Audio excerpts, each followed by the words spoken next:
Hello to all of you unconventional conventionists. Welcome back to another Community Spotlight.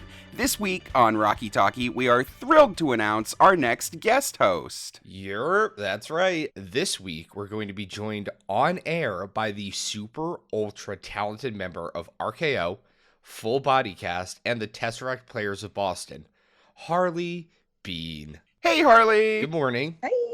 Harley, we are so excited for you to be here. Before our full-length episode drops on Thursday, we'd like to take this opportunity and give our listeners a chance to learn a little bit more about you. So we've come up with a little Q&A sesh. Are you ready to get grilled? Ready to get grilled like cheese. All right, let's grill you like some cheese. Let's start it off with the basics. Harley, can you tell us your Rocky Horror origin story? How did you come to be part of this massively crazy community?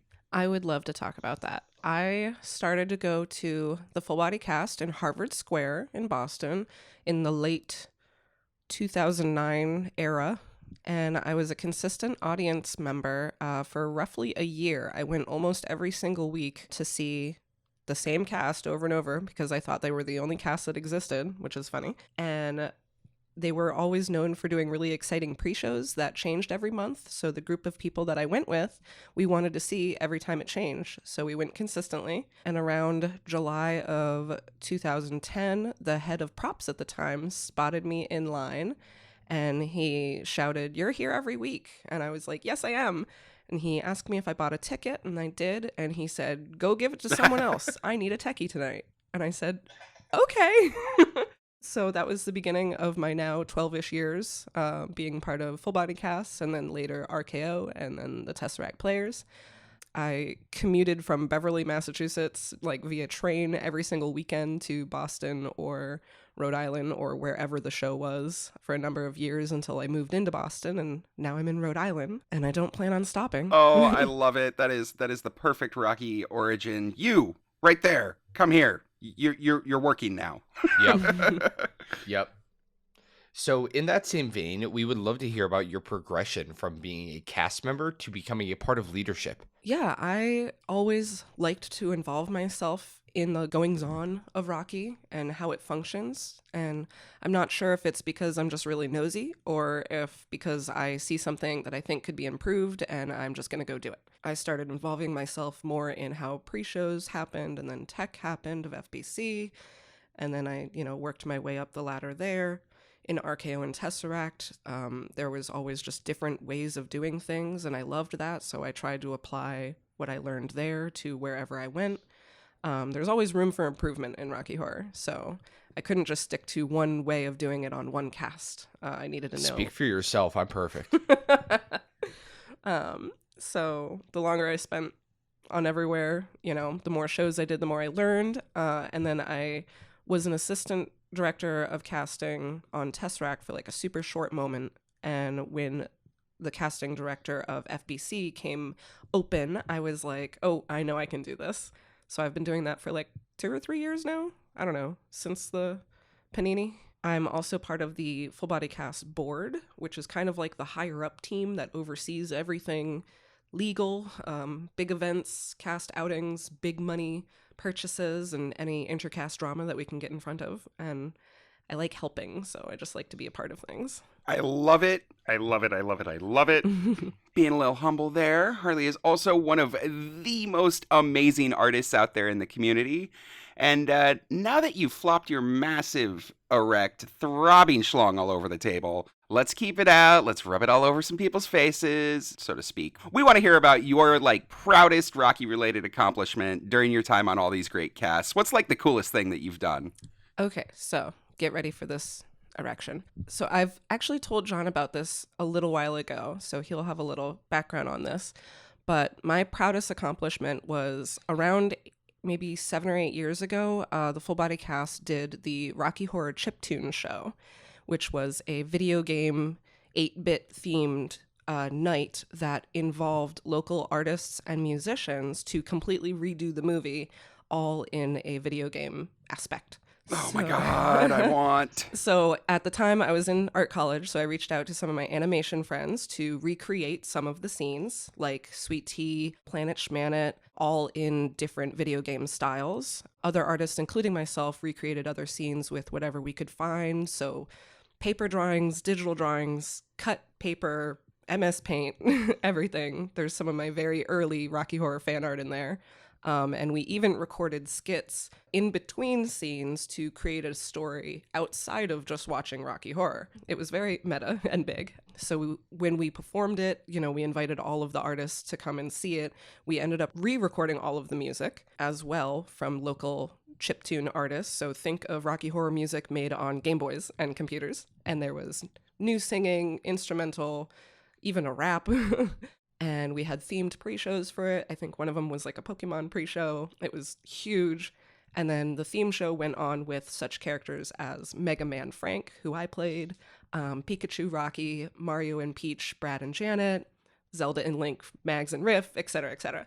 It was a super challenge to learn all the blocking over again to apply to what was happening on the screen because it was completely different, but it was really, really cool, and I really want to do it again one day. Oh my God, think about it. I can only dream about it. That sounds so fucking cool. There's got to be a video of this out there somewhere, right? That we can take and use for RCast, right? There is a whole album on like SoundCloud, I think, of it. And then on YouTube, there's a whole playlist that has everything included, all of the promotional material that we made for it. I did like a little commercial thing that was like, who's that Pokemon? But it was who's that Rocky character? Oh my God, I love it. They're very old drawings, so it's very embarrassing. Oh, this sounds so amazing. Wow. What a premium experience. I love it. Thank you. It was super fun. All right. So before we wrap up, pipe dream Rocky aspiration.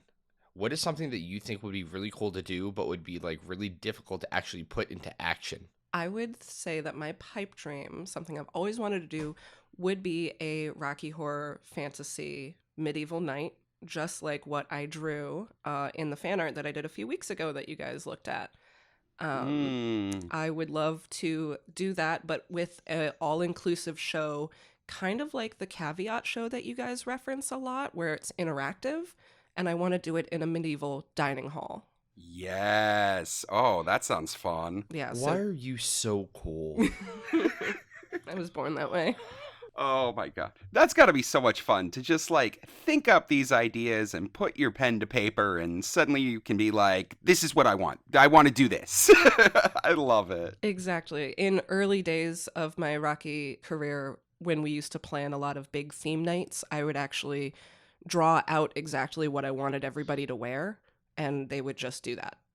So I got to design a lot of aspects of what happened on stage, and I really love doing that. Oh, that's so amazing. And just everybody go check Harley out on social media. Your Instagram with all of your artwork, that's at Beans Doodles, that's right? Yes, it is. Awesome. So just to demonstrate your bona fide credentials to the community out there, I've got a stupid little game here. John, you can play too because you are probably completely worthless for this. Yep. Okay, so 45 seconds on the clock.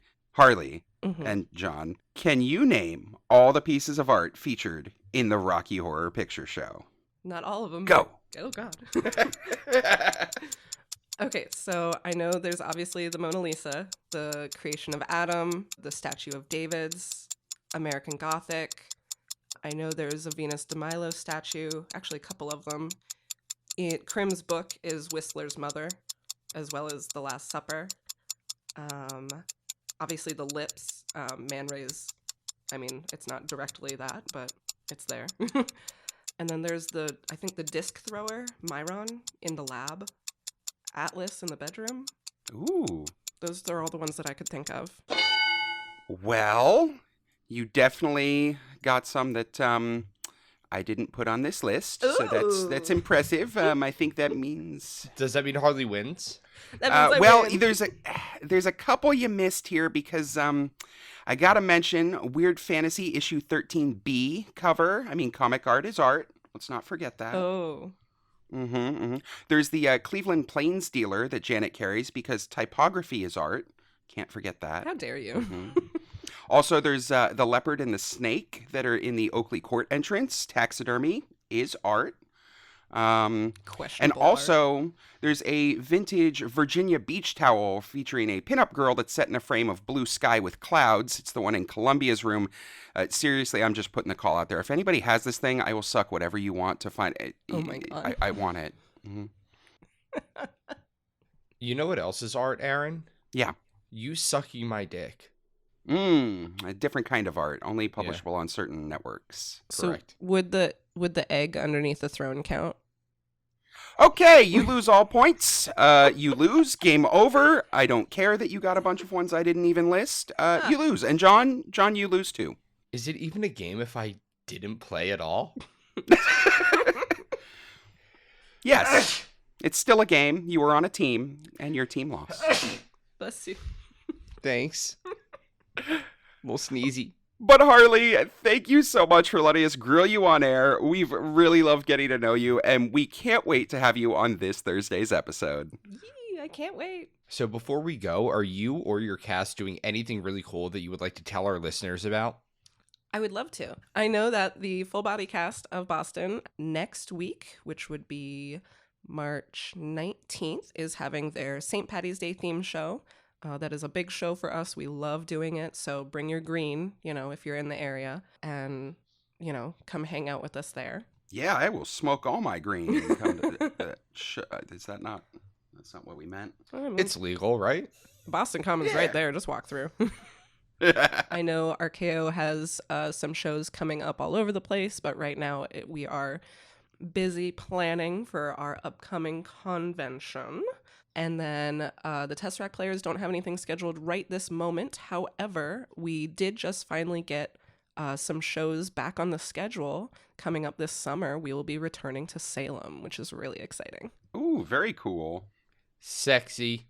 And if anyone is going to be in New York City next weekend, Harley's going to be performing with us at NYCRHPS. Oh my God. Yeah. Yeah. They're going to be performing with us on the 19th of March. The show is at 10 p.m.